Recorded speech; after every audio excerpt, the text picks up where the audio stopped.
मिथुन राशीसाठी हा सप्ताह एकदम चांगले लाभ देणारा असा ठरणार आहे। कौटुंबिक जीवनामध्ये तुम्हाला ह्या सप्ताहामध्ये भरपूर यश पाहायला मिळणार आहे। अचानकपणे तुम्ही आध्यात्मिक गोष्टीकडे वळाल किंवा अध्यात्माकडे वळाल, तसे तर एखाद्या तीर्थयात्रेला तुम्ही तुमच्या कुटुंबियांसोबत जाण्याची शक्यता आहे किंवा एखाद्या आध्यात्मिक ठिकाणी तुम्ही भेट द्याल आणि त्यामुळे तुमच्या मनामध्ये किंवा तुमच्यामध्ये आध्यात्मिक एक बदल होईल किंवा बदल तुम्हाला जाणवेल। सोबतच तुम्ही ह्या सप्ताहामध्ये तुमच्या खर्चावर नियंत्रण ठेवायला हवे।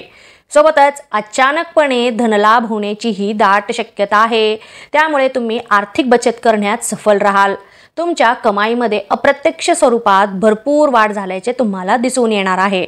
त्यामुळे खर्च जरी असले तरी धनलाभ झाल्यामुळे दोन्हीही इक्वल राहणार आहे। कुटुंबामध्ये काही प्रमाणामध्ये अशांतता राहील, कारण तुमच्या क्रोधावर तुम्हाला थोडेसे नियंत्रण ठेवायला हवे।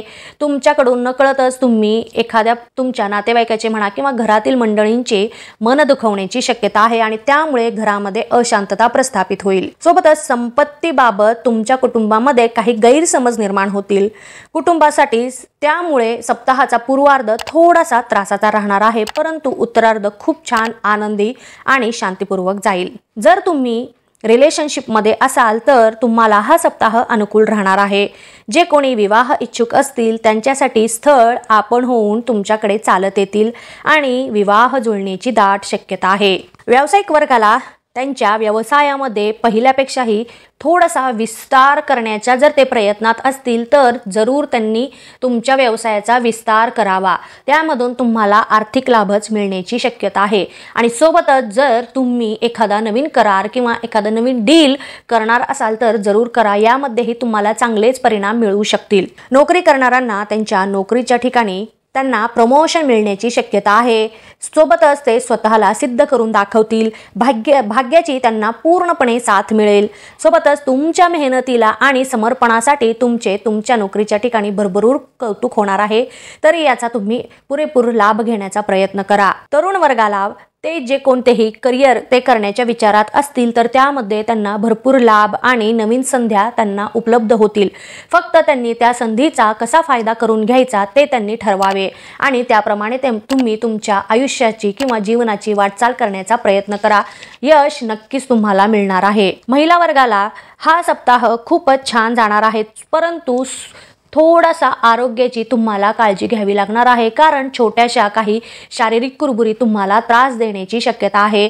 आणि सोबतच तुमच्या घरामधील एखाद्या व्यक्तीची किंवा वडीलधाऱ्या माणसांची तब्येत बिघडण्याची शक्यता आहे, त्यामुळे तुम्हाला तुमच्या घरातील प्रत्येक माणसांची काळजी घ्यावी लागणार आहे।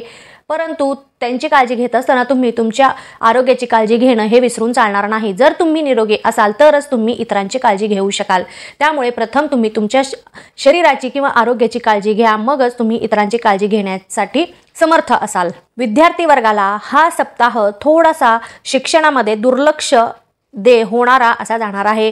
त्यांचे मन भटकण्याची शक्यता आहे, त्यामुळे तुम्ही जास्त लक्ष केंद्रित करण्यावर लक्ष द्यायला हवे। म्हणजेच तुमच्या कॉन्सन्ट्रेशन कसे वाढवाल याकडे तुम्ही लक्ष द्या। तुमचे ध्येय काय आहे ते तुम्ही ठरवा, तरच तुम्हाला पाहिजे तसे परिणाम मिळू शकतील, अन्यथा तुम्हाला वाईट परिणाम मिळण्याची शक्यता आहे। म्हणजेच तुम्ही आज जास्त करून कॉन्सन्ट्रेशन यावर लक्ष केंद्रित करा, बाकी कसलाही विचार सध्या तरी तुम्ही करू नका। ज्येष्ठ व्यक्तिवर्गाला हा सप्ताह मन थोडंसं अशांत राहण्याची शक्यता आहे। सोबतच एक प्रकारची असुरक्षेची किंवा थोडंसं मन अस्थिर असण्याची भावना तुम्हाला त्रास देईल, त्यामुळे तुम्ही थोडंसं मेडिटेशन करण्याकडे किंवा योगा करण्याकडे जास्त लक्ष दिलेलं हे महत्त्वाचे ठरणार आहे, किंवा यावर जास्तीत जास्त भर देण्याचा प्रयत्न करा, कारण तुमचं मन निरोगी असेल तरच तुमचं शरीर निरोगी असणार आहे। त्यामुळे मन कसं निरोगी राहील ह्याचा तुम्ही विचार करा आणि त्याप्रमाणे वाटचाल करा। एकंदरीतच पाहता हा सप्ताह थोडंसं मिश्र स्वरूपाचा असा जाणार आहे। काही प्रमाणामध्ये चांगली फळे तर काही प्रमाणामध्ये वाईट फळे किंवा अनुकूल फळे प्रतिकूल फळे असे तुम्हाला मिळण्याची शक्यता आहे। तरी प्रत्येक गोष्टीचा प्रत्येक क्षणाचा पुरेपूर लाभ घेण्याचा तुम्ही प्रयत्न करा। धन्यवाद। तुम्हाला माझे हे व्हिडिओ आवडले असतील तर इतरांनाही याचा लाभ मिळावा यासाठी आपल्या मित्रमैत्रिणींना नातेवाईकांना हे व्हिडिओ नक्की शेअर करा आणि लाईक करा। महत्त्वाचे म्हणजे सबस्क्राइब करा। धन्यवाद।